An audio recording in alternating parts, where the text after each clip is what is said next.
লাগে মেশকে আম্বারের মতো, মদিনার বায়ু যত লাগে মেশকে আম্বারের মতো, সেই বায়ুতে আজও আমার, সেই বায়ুতে আজও আমার মন হইয়াছে দিবানা, নূরেতে গুলজারে মদিনা। আজ দেখি নমুনা, কাল শুনি বর্ণনা, নূরেতে গুলজারে মদিনা। মদিনার পাক জমিনে আমার দয়ার নবী শুইয়া আছে, মদিনার পাক জমিনে আমার দয়ার নবী শুইয়া আছে। সেই নবীকে দেখার তরে, সেই নবীকে দেখার তরে মন হলো মোর দিবানা, নূরেতে গুলজারে মদিনা। আজ দেখি নমুনা, কাল শুনি বর্ণনা, নূরেতে গুলজারে মদিনা। মক্কার ওই পাক জমিনে আবে জমজম হাউস আছে, কত হাজি গাজি খায় সে পানি, তবু যে ফুরায় না, নূরেতে গুলজারে মদিনা। আজ দেখি নমুনা, কাল শুনি বর্ণনা, নূরেতে গুলজারে মদিনা। দরুদ আল্লাহুম্মা সাল্লি ওয়া সাল্লিম ওয়া বারিক আলা আবদিকা রাসূলিল কারীম রাহমাতুল লিল আলামিন শাফিউল মুজনিবিন সাইয়্যিদিনা মাওলানা নবিয়ানা মুহাম্মাদ ওয়া আলা আলিহি ওয়া আলি বাইতিহি ওয়া আওলাদিহি ওয়া যুররিয়াতিহি আজওয়াজিহি আসহাবিহি আউলিয়াহি উম্মতিহি আজমাইন কামা সাল্লাইতা ওয়া সাল্লামতা ওয়া বারাকতা ওয়া রাহিমতা আলা সাইয়্যিদিনা ইব্রাহিম আলা আলি সাইয়্যিদিনা ইব্রাহিম ইন্নাকা হামিদুম মাজিদ। মুআজ্জাজ মুহতারাম উলামা ইকরাম, উপস্থিত আল্লাহওয়ালা মুত্তাকি পরেজগার দিনদার ইমানদার ভাইয়েরা, যুবক জওয়ানেরা, সুখাকুটি এলাকাবাসী বিন্দু, পর্দা নশিনী মা ও ভগ্নীগণ, সবাইকে আমার মহব্বতপূর্ণ সালাম। আসসালামু আলাইকুম ওয়া রাহমাতুল্লাহি ওয়া বারাকাতুহু। শুকরিয়া সেই মালিকের দরবারে যে আল্লাহ পাক রব্বুল আলামিন আমাদেরকে একটি মাস রমজানুল মুবারক অতিবাহিত করে আবার আমাদের হায়াতের জিন্দেগি রেখে শাওয়াল মাসে পদার্পণ করেছেন। এই শাওয়াল মাসের শুভ দিনে আল্লাহ রসুল কামিল মুর্শিদের হুকুম আদেশে এই উর্সেকুল ও দোয়ার মজলিসে আল্লাহ আমাদের কিছু সময়ের জন্য আসার বসার দু চার কথা বলার শোনার তৌফিক এনায়েত করেছেন। এর জন্য আমরা সেই মালিকের দরবারে শুকরিয়া আদায় করে বলি আলহামদুলিল্লাহ। অগণিত অসংখ্য দরুদ ও সালাম নবীকুলের শিরোমণি আকাই মাদানী তাজদারে মদিনা আহমদ মুস্তফা মোহাম্মদ মুস্তফা সাল্লাল্লাহু তাআলা আলাইহি ওয়াসাল্লামের উপর বলি সকলে আল্লাহুম্মা রাব্বানা আমিন। আল্লাহ রসুল দুজাহানের বাদশাহ বলেন, ও আমার সাহাবীরা, ও আমার অনুচরেরা, সহচরেরা, পৃথিবীর জমিনে একটি জান্নাতের বাগান আছে, সেই জান্নাতের বাগান তার নাম হলো রিয়াজুল জান্নাহ। জোরে বলেন সুবহানাল্লাহ। মা বাইনা বাইতি মিম্বারি রওজাতুম মিম্বারি রিয়াজুল জান্নাহ। আল্লাহর হাবিব বলেন, দয়ার নবী বলেন, রহমাতুল লিল আলামিন বলেন, আমার হুজরা শরীফ থেকে নিয়ে মসজিদে নববী শরীফের মেম্বার যেটা, তার মাঝখানের ফাঁকা জায়গাটা হলো আল্লাহ পাকের জান্নাতেরই একটি টুকরা। ওই রিয়াজুল জান্নাতের ঢোকার প্রবেশের দরজাটা হলো ৩৯ নম্বর গেট। তারই ৩টা গেটের আগেতে আছে বাবে জিব্রাইল, ওই গেটটা হলো ২৬ নম্বর গেট। আমার ভাইয়েরা, যুবকেরা, জওয়ানেরা, আল্লাহর আশেক যারা হয়ে যায়, নবী প্রেমিক যারা হয়ে যায়, ইমামে আজম আবু হানিফা রহমাতুল্লাহ আলাইহি জীবনের মধ্যে পাওয়া যায় আল্লাহর ওলি, আল্লাহর মেহবুব বান্দা হযরত ইমাম আবু হানিফা রহমাতুল্লাহ আলাইহি হুজুর আমার বলেন, ও পৃথিবীর মানুষ, তোমরা কি জানো আল্লাহ রসুলের সঙ্গে আমার কি প্রেম, কি মহব্বত, কি ভালোবাসা তার সঙ্গে আমার ছিল। রাতের অন্ধকারে হোক, দিনের দিবালয়ে হোক, আর ভর দুপুরে হোক, সকালবেলা হোক আর সন্ধ্যাবেলা হোক, 24 ঘন্টার এমন কোনো টাইম নাই আমি ইমামে আজম আবু হানিফা রহমাতুল্লাহ আলাইহি আমার ভিতরে যখন নবীর প্রেমটা উদিত হতো, নবীর প্রেম যখন আমার ভিতরে জাগ্রত হতো, আমার ভিতরে যখন নবীর প্রেমের ইশকের আগুন দাউ দাউ করে জ্বলে উঠত, আমি ইমামে আজম আবু হানিফা রহমাতুল্লাহ আলাইহি আমি যেখানে থাকি না কেন দৌড়ে দৌড়ে দৌড়ে গিয়ে নবীর রওজায় হাজিরা দিতাম। পাগল কারা? কারা রসুলের আশেক? পূর্বের বক্তার কাছে শুনছিলেন হযরতে ওয়াইস করণী রহমতুল্লাহ আলাইহি জীবনী। আমার ভাই, আজকে যারা রসুলের কাছে যারা বায়াত হয়েছিল আমাদের মতো নয়, তাদের বায়াত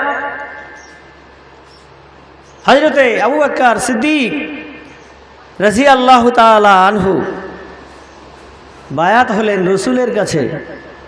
এমন বায়াত হলেন, বায়াত কথার অর্থ হলো ওলিদের কাছে বিক্রি হয়ে যাওয়া, নবীর কাছে বিক্রি হয়ে যাওয়া। এমনভাবে আবু বকর সিদ্দিক রাদিয়াল্লাহু তাআলা আনহু তার জীবনটা নবীর কাছে বিক্রি করে দিলেন। একটা কদমও নবীর আদেশের বাইরে আবু বকর চলে না। সুবহানাল্লাহ বলেন। কোনো একটি কাজ হযরতে আবু বকর সিদ্দিক রাদিয়াল্লাহু তাআলা আনহু তার জীবনে নবীর কাছে বায়াত হওয়ার পর থেকে তার গোটা জিন্দেগি কোনো সময়ের জন্য নবীর আদেশের বাইরে আবু বকর একটি কাজও করে না। জোরে বলুন। আমরাও তো বায়াত হয়েছি, বিক্রি হয়েছি, কিন্তু সেই মোতাবেক, সেই অলির আদেশ হুকুম মোতাবেক আমরা কে কতটা জীবন আল্লাহর রাস্তায় দিতে পেরেছি? আমার ভাইয়েরাম, ইমামে আজম আবু হানিফা রহমাতুল্লাহ আলাইহি বলেন,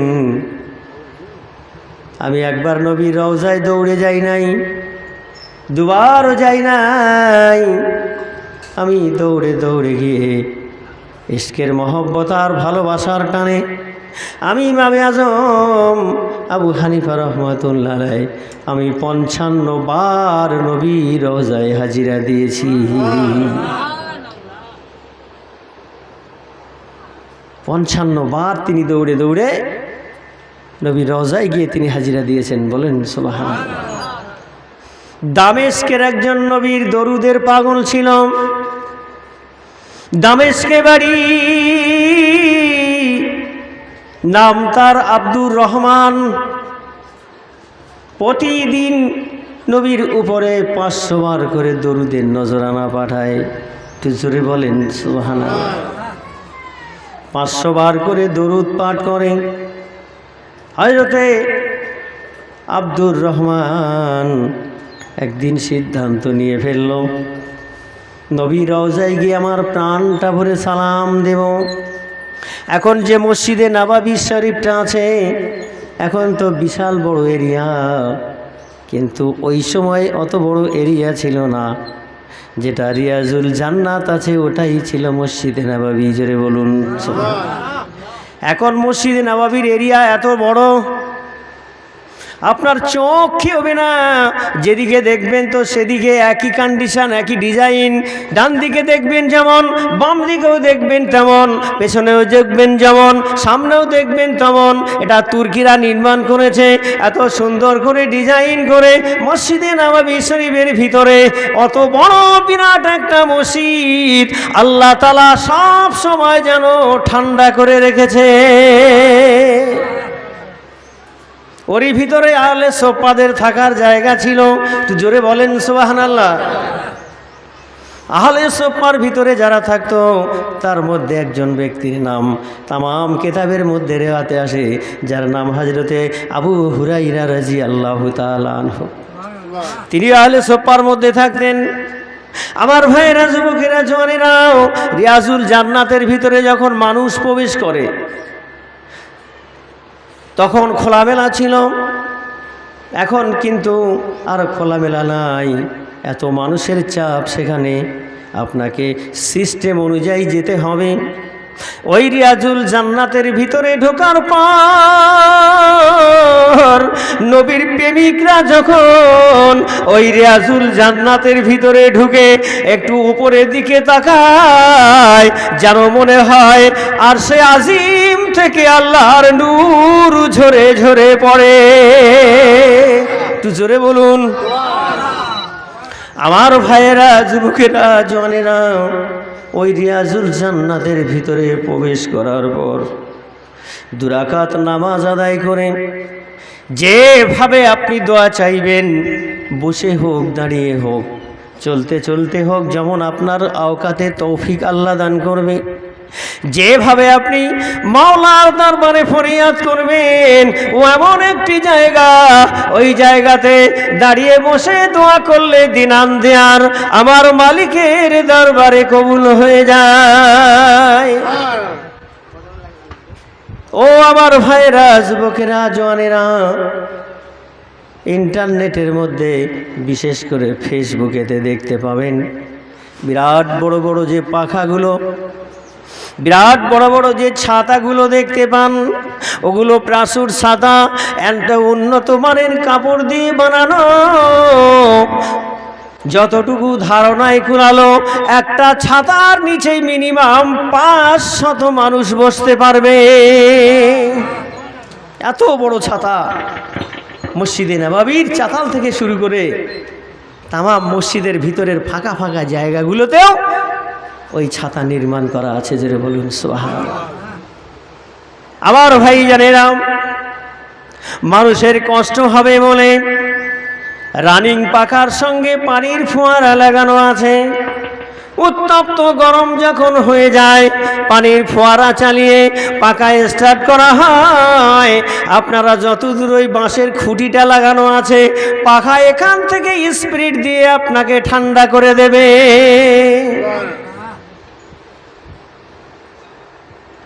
আশিক নবীর পাগল যারা হয়েছে, বায়াত যারা হয়েছে, আবু বকর সিদ্দিক, হযরত আবু বকর সিদ্দিক রাদিয়াল্লাহু তাআলা আনহুর কথা বলছিলাম। ওই আবু বকর নবীর কাছে এমন বিক্রি হয়ে গেল, একটা কদম নবীর কথার বাইরে চলে না, চলে না, চলে না। নবী যেমন আদেশ করে আবু বকর তেমন কাজ করে, তার বাইরে কোনো কাজ আবু বকর সিদ্দিক রাদিয়াল্লাহু তাআলা আনহু তার জীবনে করে নাই। একটু জোরে বলুন সুবহানাল্লাহ। আমার ভাইয়েরা, আমার বলার উদ্দেশ্য অন্য কিছু নয়, একটাই উদ্দেশ্য। আমরা যখন পীর মাশায়েখদের কাছে, আল্লাহর ওলিদের কাছে বায়াত হয়েছি, পীর মাশায়েখদের কাছে যখন আমরা বায়াত গ্রহণ করেছি, মুরিদ হতে পেরেছি, আল্লাহর দরবারে শুকরিয়া। আল্লাহ আমাদেরকে নসিব ভালো বলে আজ মাওলানা আজান গাছি রহমাতুল্লাহ আলাইহির দরবারের মুরিদ হওয়ার তৌফিক আল্লাহ দান করেছে। আবু বকর সিদ্দিক ভালোবেসেছিল নবীকে। নবী চলে যাওয়ার পর 2.5 বছর পর আবু বকর চলে গেলেন, কিন্তু আবু বকর থাকবে কোথায়? না না না, আল্লাহ নবীর মাজারের পাশেই তার জায়গা হয়ে গেল।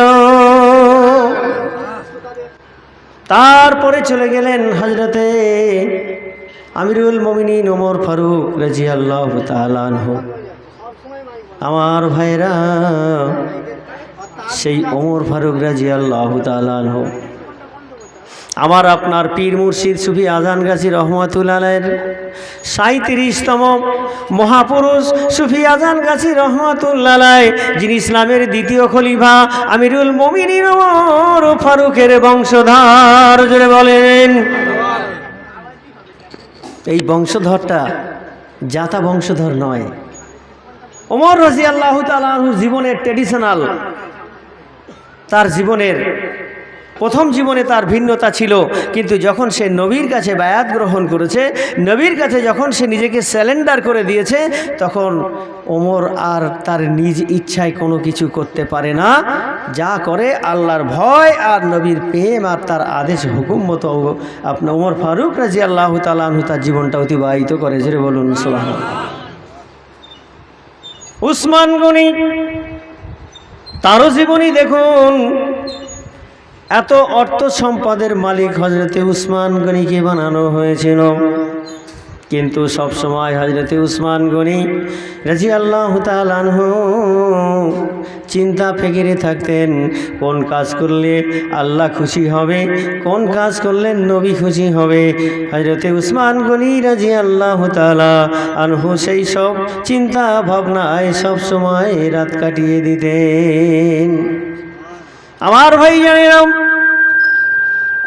একজন সাহাবী গোরাবুল আরব বলে নাম, বিবাহ করবে, টাকা নাই। নবীর দরবারে নবী আদেশ করলেন, যাও আমার উসমান গনির কাছে। তিনি কেমন দানি ছিল, তার দরবারে যখন চলে গেল, কি ব্যাপার? না, আল্লাহ রসুল আমায় পাঠিয়েছে, বিবাহের টাকা দিতে হবে, বিয়ে করব, টাকা নাই। উসমান গনি রাদিয়াল্লাহু তাআলা আনহু বলেন, একটু অপেক্ষা করো, এখন শাম সিরিয়া থেকে ব্যবসা করে আমার লোক লস্কর ফিরে আসবে, আসার পরেই তোমার বিয়ের খরচটা দেওয়া হবে।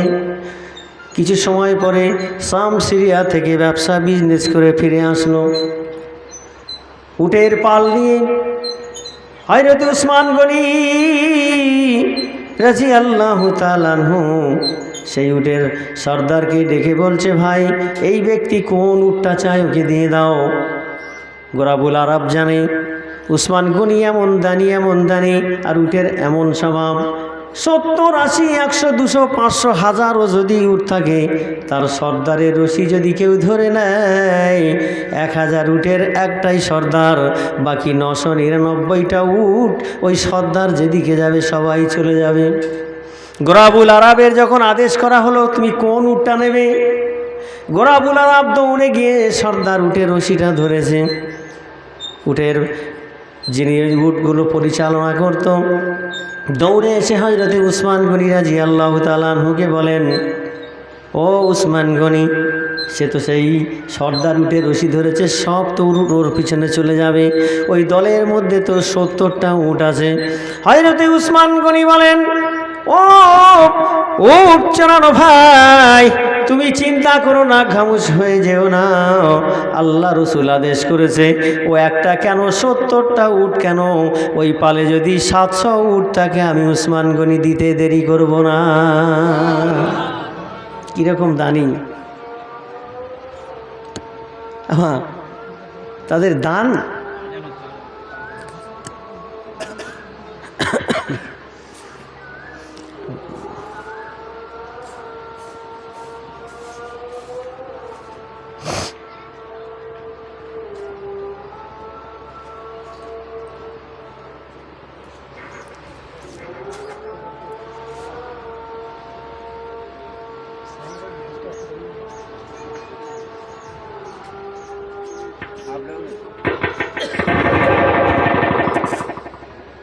কি করছে বলো তো? ভালো করে চালানো, ওই থাক থাক থাক, সে তো করছে।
দুরূদ শরীফ পড়েন। আল্লাহুম্মা সাল্লি ওয়া সাল্লিম বারিক আলা আবদিকা রাসূলিকা কারীম রাহমাতুল লিল আলামিন শাফিউল মুজনিবিন সাইয়্যিদিনা মাওলানা নবিয়িনা মুহাম্মাদ ওয়া আলা আলিহি ওয়া সাহবিহি ওয়া আওলাদিহি ওয়া যুররিয়াতিহি আজওয়াজিহি ওয়া সাহবিহি ওয়া আউলিয়াইহি ওয়া উম্মাতিহি আজমাইন কামা সাল্লাইতা ওয়া সাল্লামতা ওয়া বারাকতা আলা সাইয়্যিদিনা ইব্রাহিম ওয়া আলা আলি সাইয়্যিদিনা ইব্রাহিম ইন্নাকা হামিদুম মাজিদ।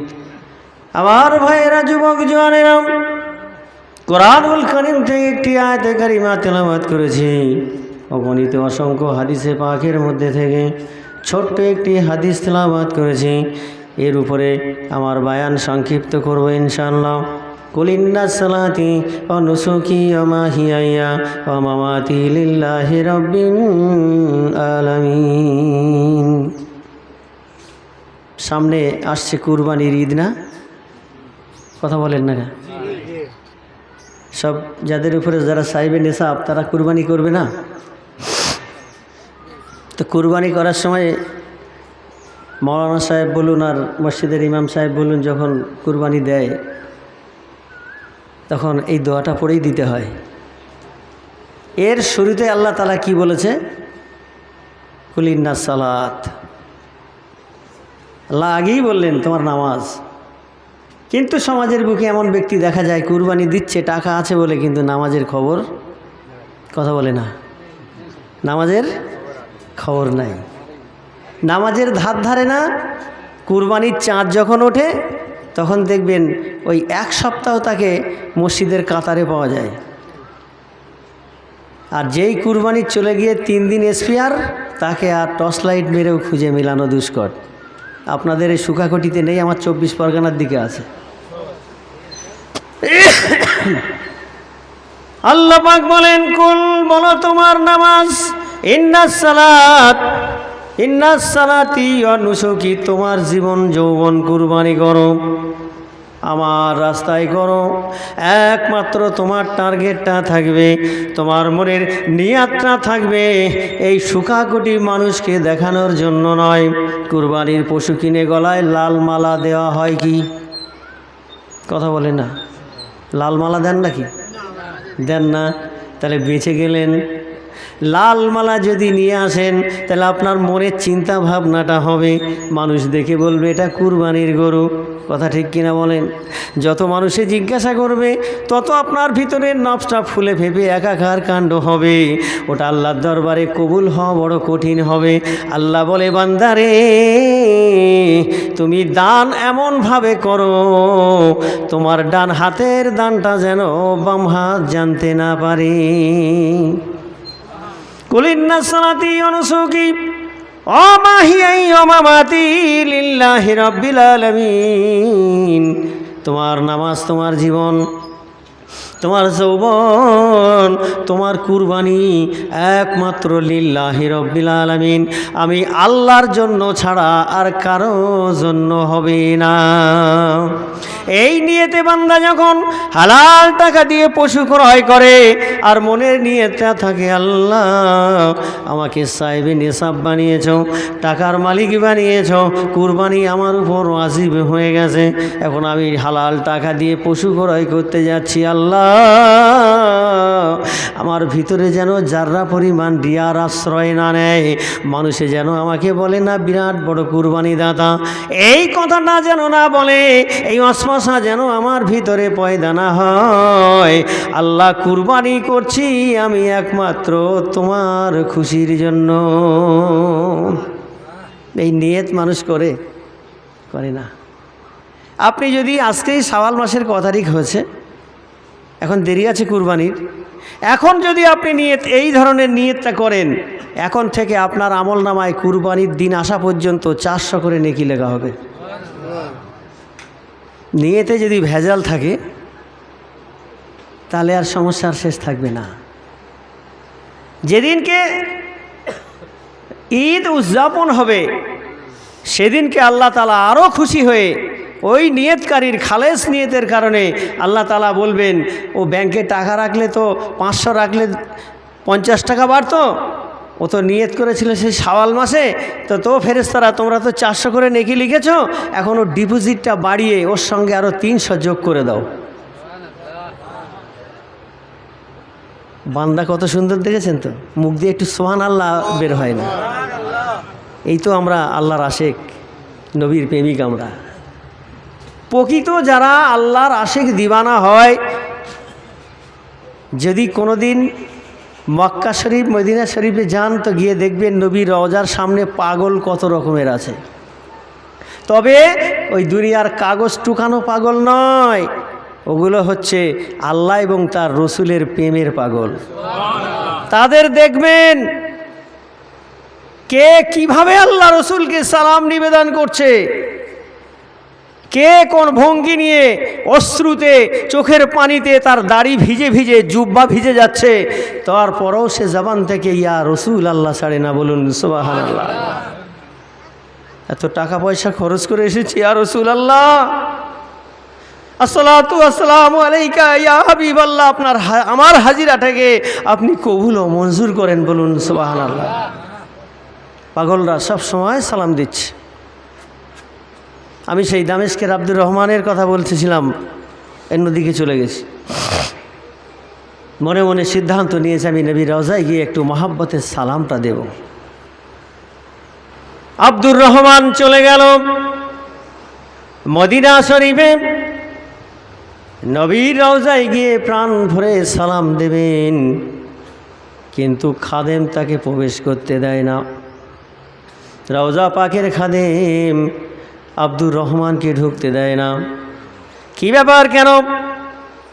খাদেম বলছে অর্ডার নাই, হায়াতুন নবী, জিন্দা নবী, নূর নবী মুহাম্মাদুর রাসূলুল্লাহ সাল্লাল্লাহু আলাইহি ওয়াসাল্লাম ওই খাদেমকে জানিয়ে দিচ্ছে, বাবা খাদেম রে, দামেস্কের আব্দুর রহমান আসছে, আমার মাজারে প্রবেশ করতে দিও না।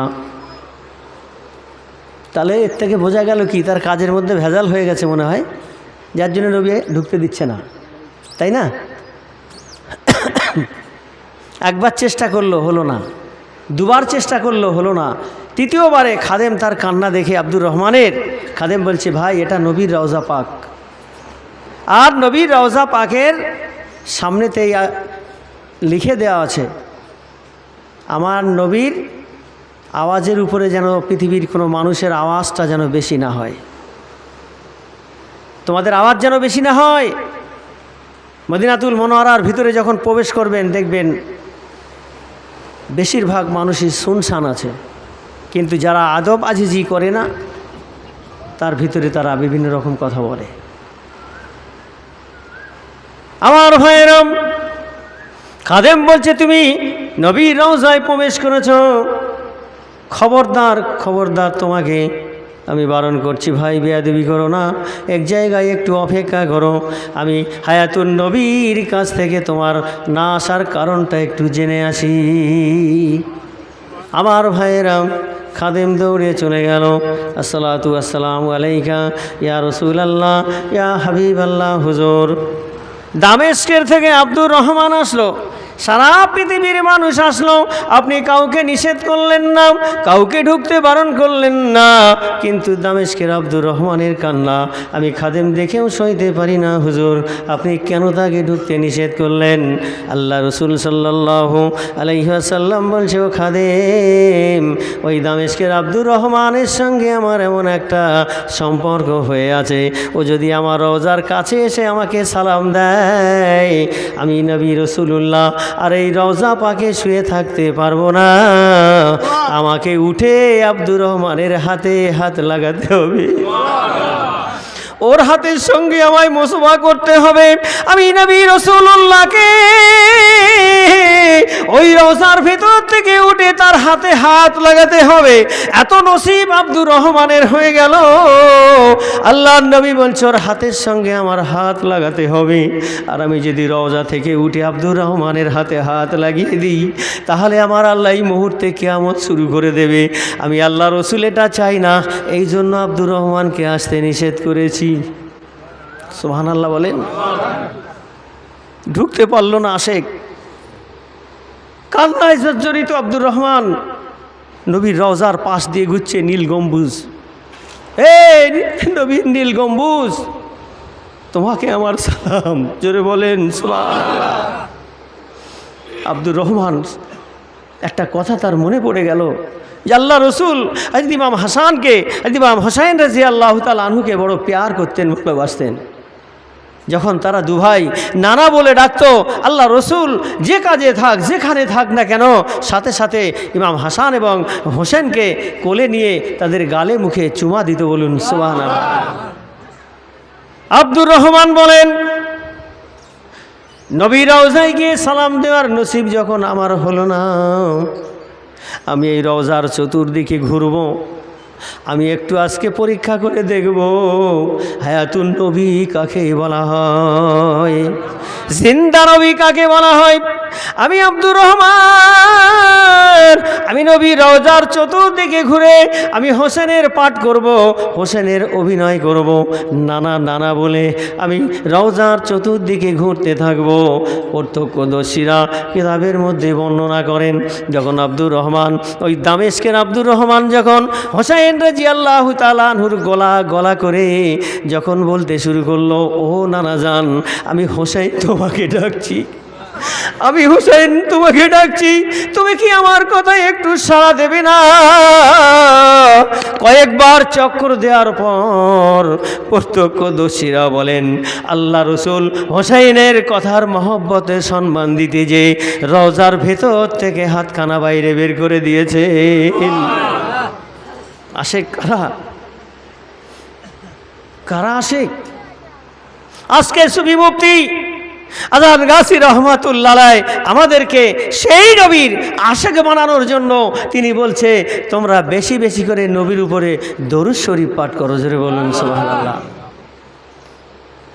মুর্শিদ বলেন, ওজিফার মধ্যে এক টাইমে 3 বার দরুদ পড়ো, 5 টাইমে কবার হয় 15 বার।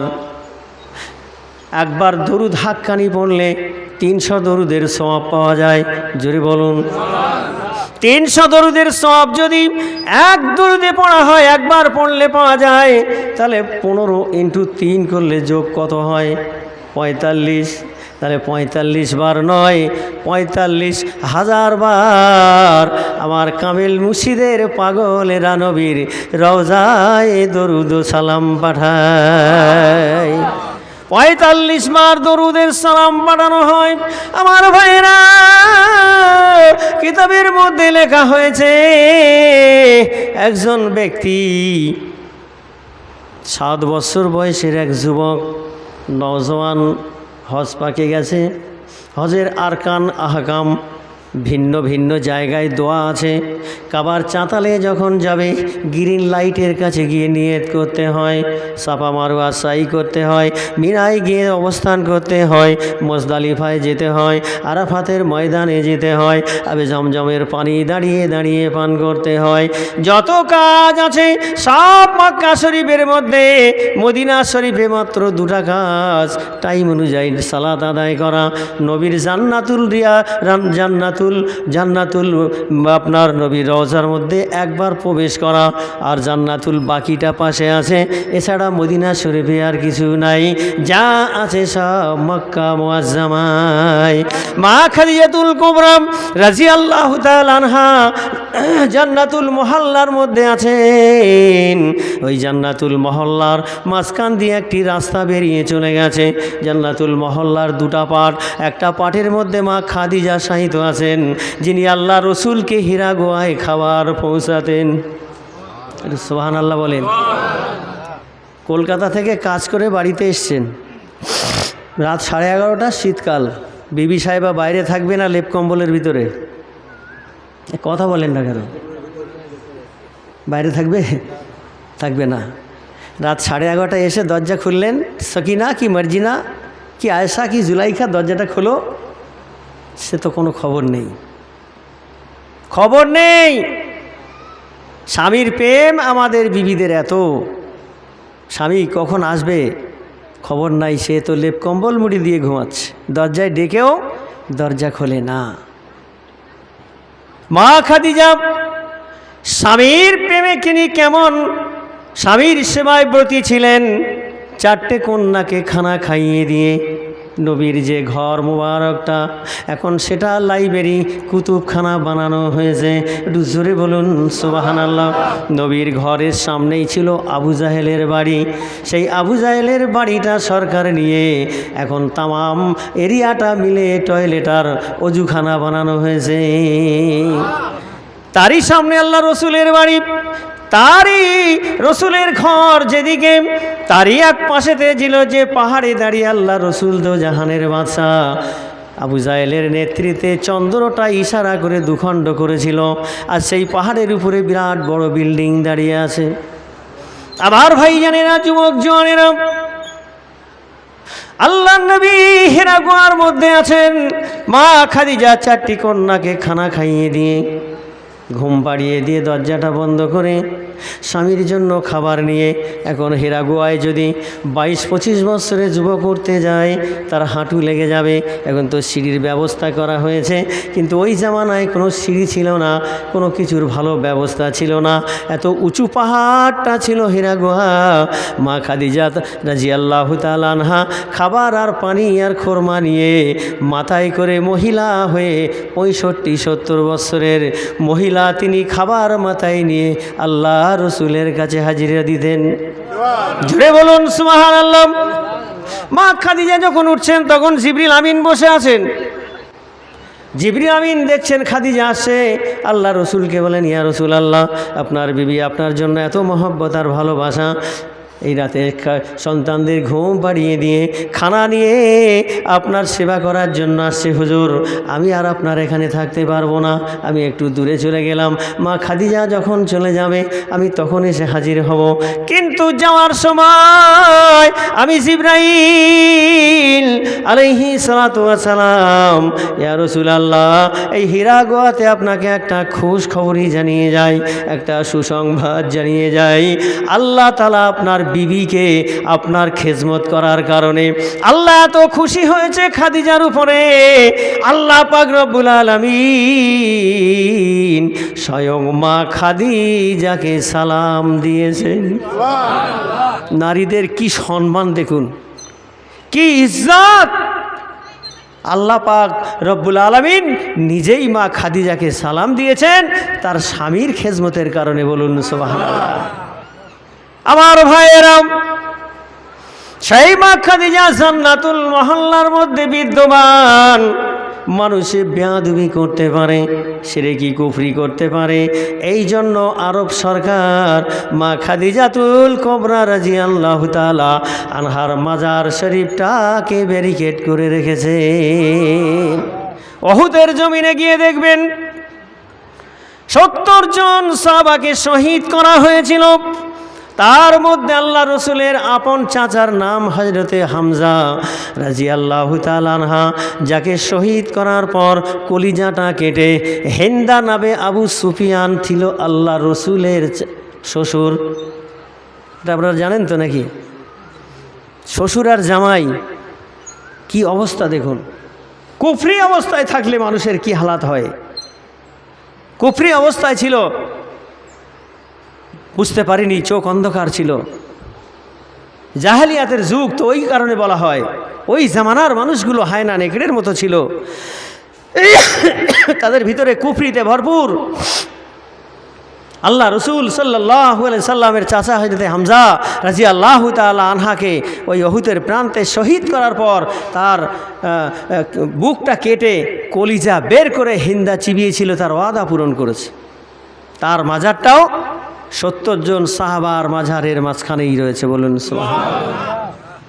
আল্লাহ রসুল সাল্লাল্লাহু আলাইহি সাল্লাম সাহাবীদের প্রতি ম্যাক্সিমাম সাহাবীদের নামে মক্কা মুআজ্জামা থেকে মদিনাতুল মুনাওয়ারার তাম রাস্তার জায়গায় জায়গায় সাহাবীদের নামে এক একটা মসজিদ বানিয়ে রেখেছে, বলুন সুবহানাল্লাহ। আমার ভাইয়েরাম, একটু উপলব্ধি করতে হবে, পড়েছি কেতাবে, অনুধাবন করতে পারি নাই।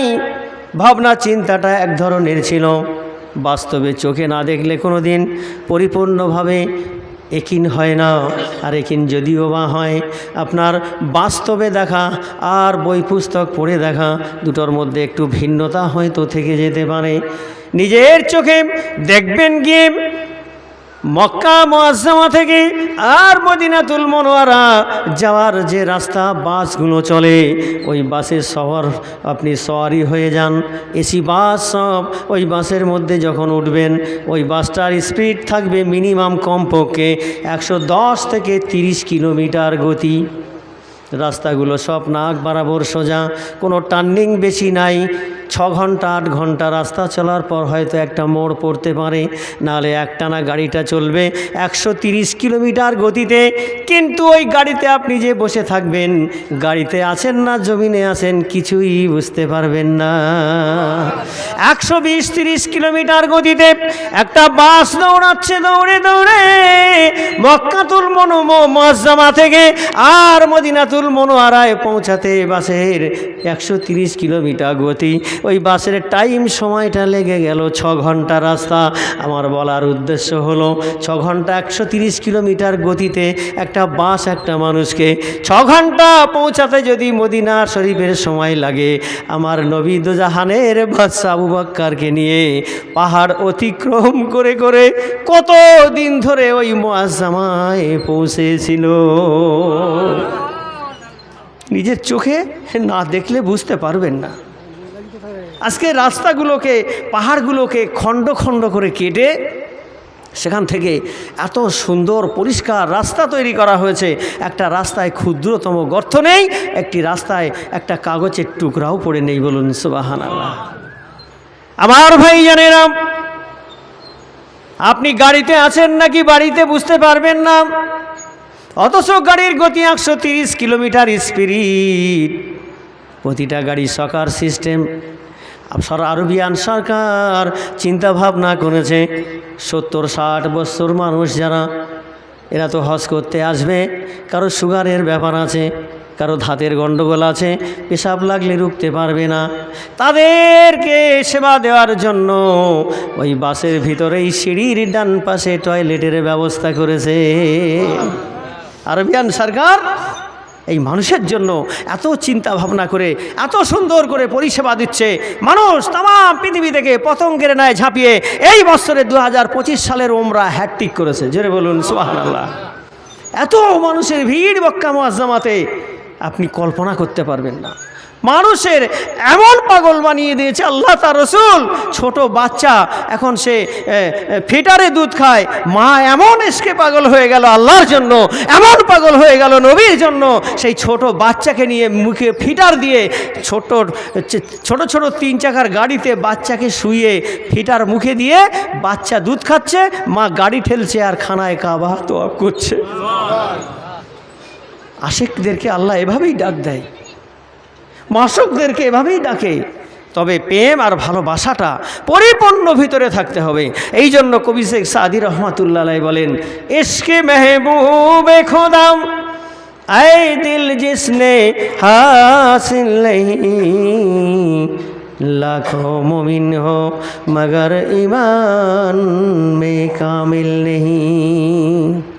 যদি তুমি পরিপূর্ণ মুমিনের দাবি করো, কামিলিন, যদি তোমার ভিতরে ঈমানের বাতি জ্বালাতে চাও, এই বাতিটা জ্বলছে কারেন্টের সঙ্গে সম্পর্ক আছে বলে, কিন্তু আমাদের ভিতরে একটা বস্তু আছে যেটাকে আমরা কল বলি, যেটা চলে গেলে মানুষ মৃত্যুমুখে ঢলে পড়ে আর বাঁচার কোনো সুযোগ থাকে না। ওর মধ্যেও লাইটের দরকার। আজকে কারেন্টের সঙ্গে সম্পর্ক আছে বলে আজকে এই মজলিসের এই লাইটটা জ্বলছে। ওর সম্পর্ক কেটে দিলে আর লাইট জ্বলবে না। আল্লাহ তাআলা বলেন, আমি যুগে যুগে নবীদের পাঠিয়েছি, সাহাবাদের পাঠিয়েছি, তাবিন, তাবে তাবিন, শেষ জামানায় আল্লাহর ওলিরা আছে, ওই একই কানেকশন তাদের কাছে আছে। তোমরা যদি সম্পর্ক ঠিক করো তাহলে ওই বাতি যেমন কারেন্টের সঙ্গে লাগালে জ্বলে, আল্লাহর ওলির সহবতে গেলে তোমার ভিতর ঈমানের বাতি জ্বলবে। জোরে বলুন। তাহলে ঈমানের বাতি জ্বালাতে চান না চান না? যদি না জ্বালাতে চান তাহলে সেটাও কেতাবে লেখা আছে। পড়ে থাকা বাড়িতে যা বাস করে, বিরান বাড়ি, দুতলা বলুন, একতলা বলুন, একটা বাড়িতে যদি দীর্ঘদিন মানুষ বাস না করে, যদি বাতি লাইট না জ্বালায়, সেখানে যদি কেউ যায় না আসে, যদি দরজা না জানলা খোলে, সেই ঘরেতে কি বাস করে? ভূতের কথা পরে হবে, আগে যেটা সচরাচর সেটা বলুন। টিকটিকি, আরশোলা, ইঁদুর, ছুঁচা এসব বাস করে তো। তারপরে তো আস্তে আস্তে এবারে এসে পেরেতদের ব্যাপারটা তো আলাদা। ভূত নেই, জিন আছে, জিন, খব্বিশ, এরাই কি করে? সব রূপ ধারণ করে। খব্বিশ আছে, খবিশের কথা কালাম পাকে বলা আছে, ওমা খালাকতুল জিন্না ওয়াল ইনসা ইল্লা লিয়াবুদুন। জিন এবং ইনসান এই দুটোকে আল্লাহ তাআলা সৃষ্টি করেছে। মানুষের ভিতরে যেমন ভালো আছে খারাপ আছে, জিনেদের ভিতরে ওরকম ভালো খারাপ আছে। যারা খারাপই তারা কি করে? মানুষের মধ্যে খারাপ কেমন? সন্ধ্যার পরে দেখবেন আলের উপরে বসে কলকেট টান চলছে, কেউ বোতল নিয়েছে রাস্তার পাশে বসে বসে খাচ্ছে, এরকম আছে না নেই? আপনাদের সুগাখড়িতে আছে? আর অনেক আছে, খুব ভালো তো। তাহলে এরকম খবিশদের ভিতরেও আছে। মহিলারা কিছু কিছু সময় কিছু কাজ তারা খুব খারাপ করে। যেমন ভর দুপুরে জামা কাপড় মেলেছিল ছাদের উপরে, গোসল করেছে 10টায়, কাপড়টা আনতে যাচ্ছে 12:30টায়, মাথার কাপড় নেই, সেরে কাপড় নেই, চুলটা খুলে। জানবেন যদি ওই সময় কোনো খব্বিশ যদি আপনার ছাদের উপরে ঘোরাফেরা করে, ও মহিলাকে অ্যাটাক করবে। আর ওকে যখন অ্যাটাক করবে তখন ওর নিজের হালাতটাকে পাল্টিয়ে সে যা বলবে ওই মেয়েটা তাই বলবে, সে মেয়ে হোক আর বউ হোক। এরা এগুলো বুঝতে চায় না। এই জন্য কেতাবের মধ্যে এসেছে শরিয়াতের প্রথম বিধান হলো নারীকে চুলের হেফাজত করা। কিন্তু এই চুলটাকে নিয়ে এরা আজকে এত খেলা করছে, টাওয়ার তৈরি করছে, কত রকমের বিনুনি তৈরি করছে, মানুষকে দেখিয়ে জাহান্নামের লাকড়ি তৈরি হচ্ছে। আল্লাহ খুশি করার জন্য এরা কাজ করে না। আমার ভাইয়েরা, মা খাদিজার কথা বলছিলাম। আল্লাহ রসুলকে জিবরিল আমিন বলছেন, আল্লাহ এত খুশি হয়েছে আপনার সেবা করার জন্য। মা খাদিজাতুল কুবরা রাদিয়াল্লাহু তাআলা আনহাকে আল্লাহ নিজেই সালাম দিয়েছে। আর আমি জিবরাইলের পক্ষ থেকেও মা খাদিজার জন্য সালাম। একটু জোরে বলুন সুবহানাল্লাহ।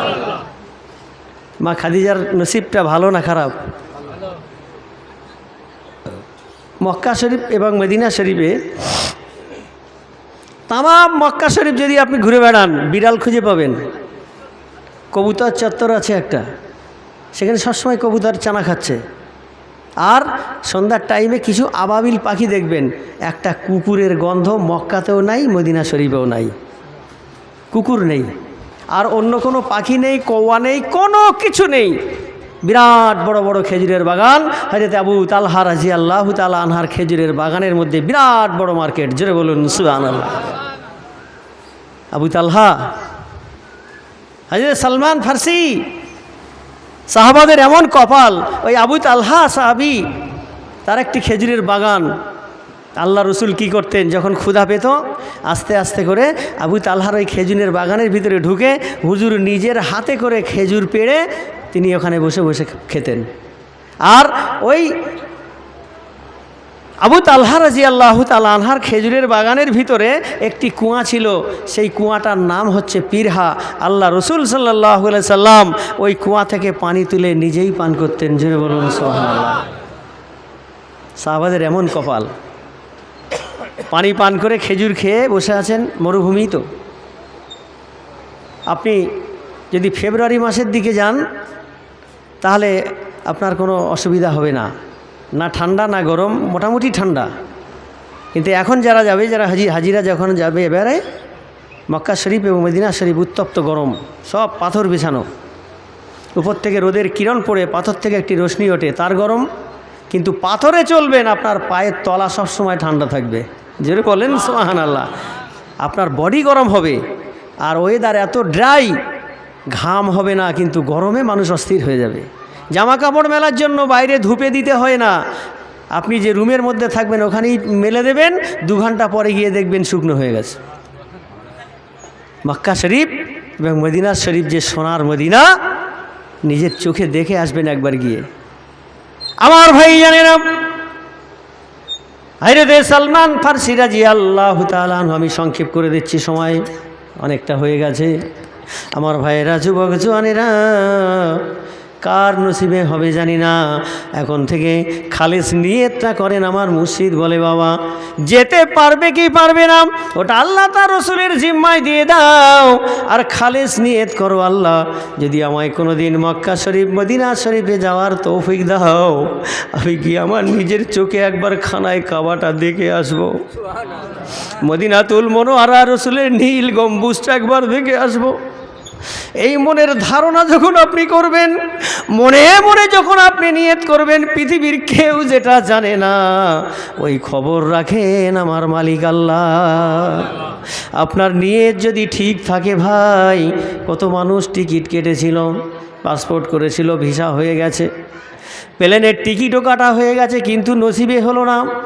আল্লাহর হুকুম এসে গেল, ইন্না লিল্লাহি ওয়া ইন্না ইলাইহি রাজিউন, মৃত্যুবরণ করলো। আমার কামিল মুর্শিদ বলে, ওর নিয়ত থাকার কারণে ও কবরে শুয়ে শুয়ে কিয়ামত পর্যন্ত যত হজ হবে, সমস্ত হজের সওয়াব আল্লাহ ওর আমলনামায় দান করবে। নিয়ত করতে হবে, আমাদের ভালো নিয়ত করতে হবে। আল্লাহর হাবিব দয়ার নবী বসে আছেন, উত্তপ্ত গরম, এমন লুহু হাওয়া মক্কা শরীফ মদিনা শরীফে চলে, সাথে সাথে আপনার নাক দিয়ে খুন বেরিয়ে আসবে। আমার ভাইয়েরা, আল্লাহ রসুল বসে আছেন, হঠাৎ করে যেন শরীরটা ঠান্ডা হচ্ছে। আল্লাহর হাবিব ডাক দিয়ে বলেন, সাহাবীরা দেখো তো, মনে হয় কোথাও এক খণ্ড পানি হয়ে গেল। সাহাবীরা দৌড়ে এদিকে সেদিকে তালাশ করতে লাগলেন। তালাশ করতে করতে দেখেন একজন ব্যক্তি একটা কোদাল নিয়ে খেজুর বাগানে চতুর্দিকে আল দিচ্ছে। দৌড়ে গিয়ে দেখেন পানিটা হয়েছে, তো তার আশেও নাই পাশেও নাই। আল্লাহ এমন বারিশ করেছে ওই ব্যক্তির বাগানে, যার নাম হযরতে সালমান ফারসি রাদিয়াল্লাহু তাআলা আনহু। হুজুরে বলুন, একটুখানি সরে আসেন তো, পিছনে জায়গা হয় না, একটু সরে আসেন, একটু করে সরে আসেন, আমি ছেড়ে দিচ্ছি এক্ষুনি, আপনাদের কষ্ট আমি দেব না। আমার শরীরও খুব একটা ভালো নেই, এরপরেও মসজিদের হুকুম পালন করতে হবে। দৌড়ঝাঁপ হচ্ছে, দোয়া করবেন আল্লাহ যেন আপনাদের খেজমতে আমার শরীরকে যেন আল্লাহ সুস্থ রেখে দেন, আপনাদের খেজমত যেন করতে পারি। আমার ভাইয়েরা, সাহাবীরা দৌড়ে গিয়ে দেখেন সালমান ফারসি রাদিয়াল্লাহু তাআলা আনহু তার খেজুরের বাগানে চতুর্দিকে আল দেয়, যাতে পানিটা বেরিয়ে চলে না যায়। জিজ্ঞাসা আল্লাহ রসুলকে গিয়ে বলা হলো, আল্লাহর হাবিব বলছে, একটু সালমানকে ডেকে আনো তো দেখি। পানি তার বাগানে হলো, আর কোথাও হলো না, এর ইতিহাসটা তোমায় জানতে হবে। হযরতে সালমান ফারসি রাদিয়াল্লাহু তাআলা আনহুকে ডেকে আনা হলো। আল্লাহর হাবিব জিজ্ঞাসা করেন, বাবা সালমান, তোমার বাগানটাই শুধু পানি হলো, আর কোথাও হলো না, তুমি এই বাগানের ফসলাদি কেমন করে কি করো বাবা, তোমার সিস্টেমটা একটু শোনাও। নবীর কাছে বায়াত হয়েছে সালমান। ওই সালমান ফারসির জীবনী যদি বলতে যাই, মিনিমাম 3টা ঘন্টা সময় লাগবে, তারপরেও তার জীবনী শেষ হবে না। এত বড় জমিদার বংশের সন্তান ছিলেন হযরতে সালমান ফারসি রাদিয়াল্লাহু তাআলা আনহু। তার পিতার একমাত্র সন্তান, খাওয়ার পরার বিল্ডিং, বালাখানার কাপড় জামা, আয়েশারাম, আতর ব্যবসা ওই হিজাজ প্রদেশের ভিতরে, আরব মক্কা মুআজ্জামাতে আজও আছে, আর তৎকালীন সময় আতরের ব্যবসা ছিল। জোরে বলুন সুবহানাল্লাহ। দোকানে দোকানে আতর সেন্ট বিক্রি হচ্ছে। আমার ভাইজানেরা, সালমান ফার্সি রাদিয়াল্লাহু তাআলা আনহু তার পিতার একমাত্র সুযোগ্য সন্তান, আর তার বাবার কোনো মেয়েও ছিল না, ছেলে ছিল না, আর তার বংশের অন্য কেউ ছিল না। তার বাবার বিশাল অগাধ সম্পদের মালিক। নবীর যত সাহাবীরা ছিল তার মধ্যে সালমান ফার্সির বয়সটা ছিল সবার থেকে বেশি। দুটো কেতাবে রেওয়ায়েতে এসেছে, একটা কেতাবের মধ্যে বলা হয় হযরতে সালমান ফার্সি রাদিয়াল্লাহু তাআলা আনহুর বয়স ছিল 150 বছর, আর একটা কেতাবের মধ্যে বলা হয়েছে হযরতে সালমান ফার্সি রাদিয়াল্লাহু তাআলা আনহুর বয়স ছিল 250 বছর। জোরে বলুন। বাবা একদিন কাজের জন্য সালমান ফার্সিকে বলছে, বাবা তুমি তোমার একটাই সন্তান, আমার তো বিশাল কাজ কারবার ব্যবসা চলে, তুমি একটু আমার এই ব্যবসাটা দেখে আসো যাও। একটা সন্তান হলে কত আদরের হয় না, তাকে ছাড়ে না, সবসময় বাড়ির ভিতরে রাখে। যে বাচ্চাগুলো বাড়ির ভিতরে আটকানো থাকে ওরা বাইরে ছাড়া পেলে যেটা দেখে তার কাছে সেটাই নূতন নূতন লাগে, কথা ঠিক কি না? আমরা বিভিন্ন জায়গায় বেড়াতে গেলে নতুন নতুন জিনিস দেখি, আর এখন তো সব বেশিরভাগ হয়েছে কি রিয়াকারি কাজ। কি না, আমি ওই জায়গায় গিয়েছি, তার সঙ্গে একটা ফটো তুলে ফেসবুকে ছেড়ে দিলাম, সারা পৃথিবীর মানুষ আমাকে দেখে বলবে ও অমুক জায়গায় গিয়েছিল। এখন এরকম চলছে কি চলে না?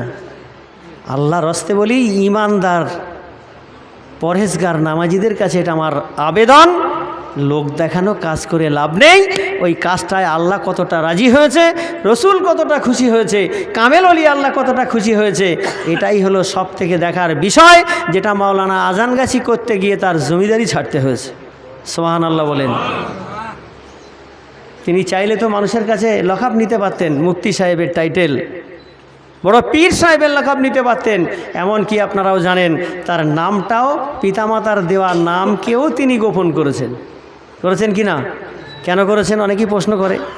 আরে নাম গোপন করার মধ্যে আবার কি আছে? এর মধ্যে যে হকিকত আছে এটা তো সবাই বুঝবে না, এর ভিতরে কি রহস্য সবাই বুঝবে না।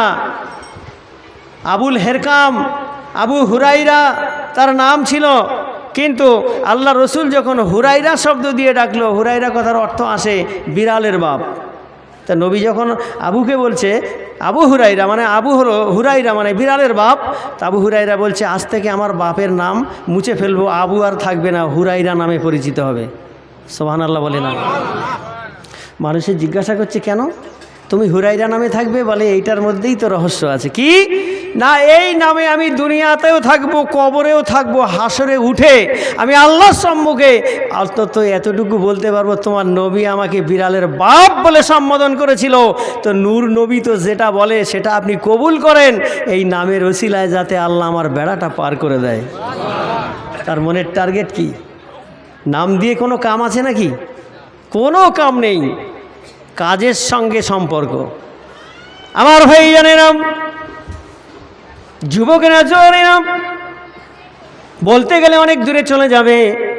আল্লাহ রসুল জিজ্ঞাসা করছে, বাবা সালমান তুমি এই বাগানের ফসলাদি কেমন করে কি করো?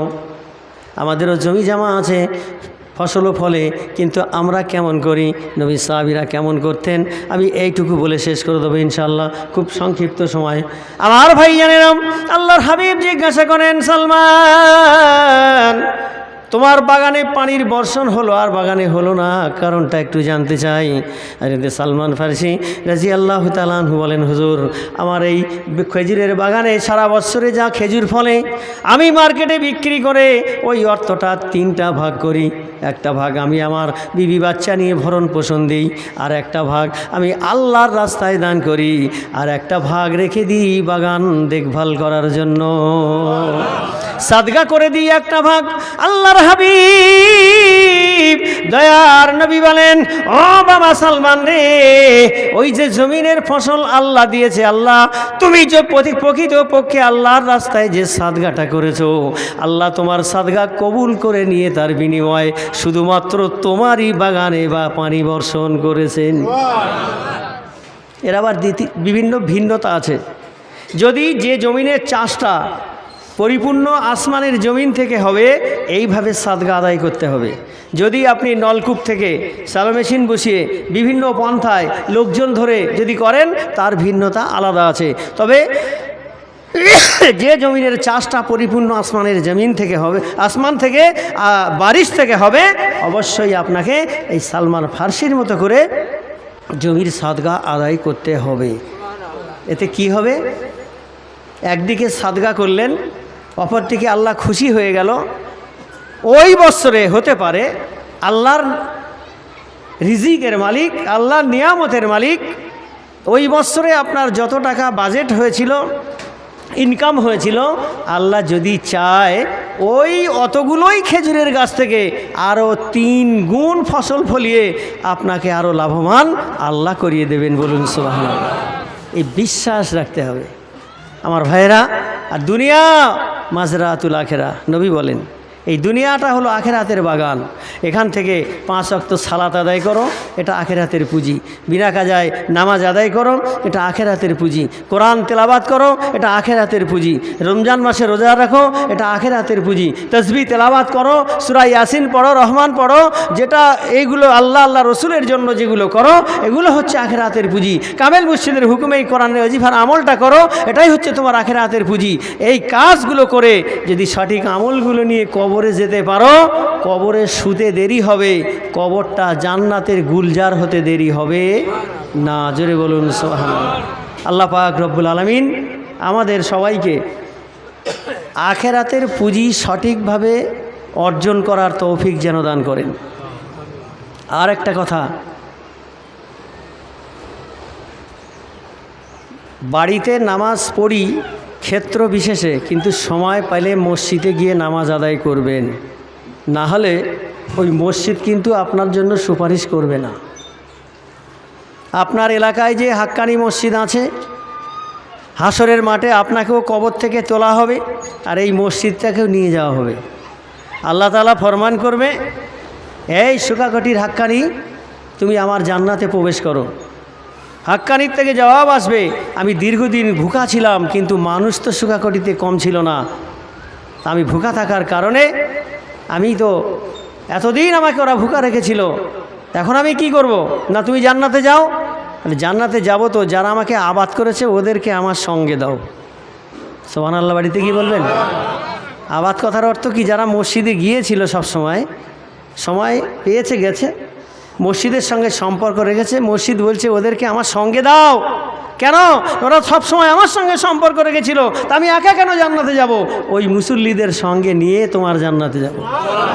তাহলে আপনারা কি যেতে চান না? তাহলে যেতে যদি চান তাহলে একটু ঘরটা ছেড়ে দিতে হবে তো নাকি?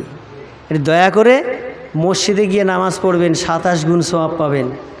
মক্কাতুল মুআজ্জামায় খানায় কাবায় গিয়ে যখন একটা সেজদা দেবেন, 1 ওয়াক্তের নামাজ পড়ে 1 রাকাতে 1 লাখ রাকাত নামাজের সওয়াব।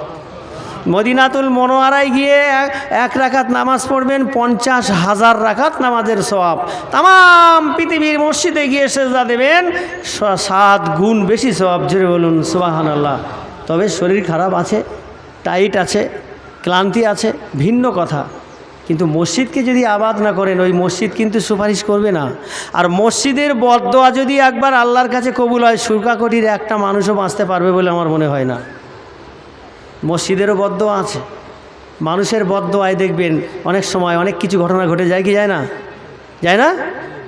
সন্তান হাল করতে যাবে, বজ্র পড়ছে, তো সে গোয়াল থেকে গরু বের করছে না, মা বলছে এই বেটা যা, ধান রোপণ করতে হবে। তো বলছে এত বজ্র পড়ছে, মুষলধারায় বৃষ্টি হচ্ছে, আমি কি করে গিয়ে কি করব? সন্তান একটু মায়ের সাথে কাটাকাটি করছে, মায়ের মুখ থেকে বেরিয়ে গেছে, ও যখন এবার রেগে বেগে মায়ের কথা, মা এমন কথা বলেছে, সন্তান রেগে গিয়ে গোয়াল থেকে গরু বের করে কাঁধে লাঙল নিয়ে যাচ্ছে, আর মা পেছন থেকে বলছে যাচ্ছিস যা, তোর মাথায় বজ্র পড়ে মরবি। আল্লাহর কি শান, সাথে সাথে কবুল হয়ে গেছে। গিয়ে লাঙল জুড়ে কয়েকটা পাক না মারতেই ওই জমিনেই বজ্র পড়ে সন্তান মারা গেল। মায়ের দোয়া কীরকম কবুল হয়ে যায়। মসজিদ ঘর আল্লাহর ঘর, ওই ঘরে যখন মুসল্লি যায় না, ওই মসজিদ যখন দীর্ঘদিন ভুকা থাকে, ওকে যখন আবাদ করে না, ও তখন বদদোয়া যদি করে দেয়, শুকাকটিতে কিন্তু বাঁচানো মুশকিল হবে। শুধু শুকাকটি নয়, যেখানেই এরকম থাকবে সেখানে কিন্তু মানুষ বিপদের মধ্যে পড়বে। আল্লাহর হস্তে বলছি, মসজিদকে আবাদ করার চেষ্টা করবেন, একটু বেশি বেশি করে যাওয়ার চেষ্টা করবেন। যখন সময় পাবেন তখনই যান। আপনাকে এমন নয় যে মসজিদ ধরে পড়ে থাকতে হবে, এমন তো নয়। যাবো তো ইনশাল্লাহ? আচ্ছা, গেলে এবারে ওই মসজিদ যখন পূর্ণ হবে, ওই মসজিদের আবার একটা নেক দোয়া আছে, তখন শুকাকটি মানুষদের উপরে শান্তির বাতাস বইবে। তা আপনারা শান্তিতে থাকতে চান না অশান্তি থাকতে চান? আল্লাহ আমাদের সবাইকে মসজিদ ঘরকে আবাদ করার তৌফিক দাও। আমরা যখন সময় পাবো আল্লাহ তোমার ঘরে গিয়ে যেন সালাত আদায় করি, এই তৌফিক আল্লাহ তুমি আমাদের দাও। আর আমাদের ভিতরে যে কুঅস্পর্শে ঢুকিয়ে রেখেছো ওগুলোকে নাস্তা নাবুদ করে দিয়ে আমাদের দিলটাকে পাক সাফ করে দাও। আমাদের ভিতর ইমানের নূর আল্লাহ তুমি নিজেই প্রবেশ করিয়ে দাও। বলুন সুবহানাল্লাহ। আল্লাহ আমাদের সবাইকে শোনার থেকে বলার থেকে বেশি বেশি করে যেন আল্লাহ আমাদের আমল করার তৌফিক দান করেন। বলুন আল্লাহুম্মা রাব্বানা আমিন, আল্লাহুম্মা রাব্বানা আমিন। এত দেরি হয়ে গেছে, আর গজলের আপনার কোনো না, আবার পরে হবে ইনশাল্লাহ। আমার গলার এমনি অবস্থা ভালো নাই। এসো ভাই, বেশি ব্যাপার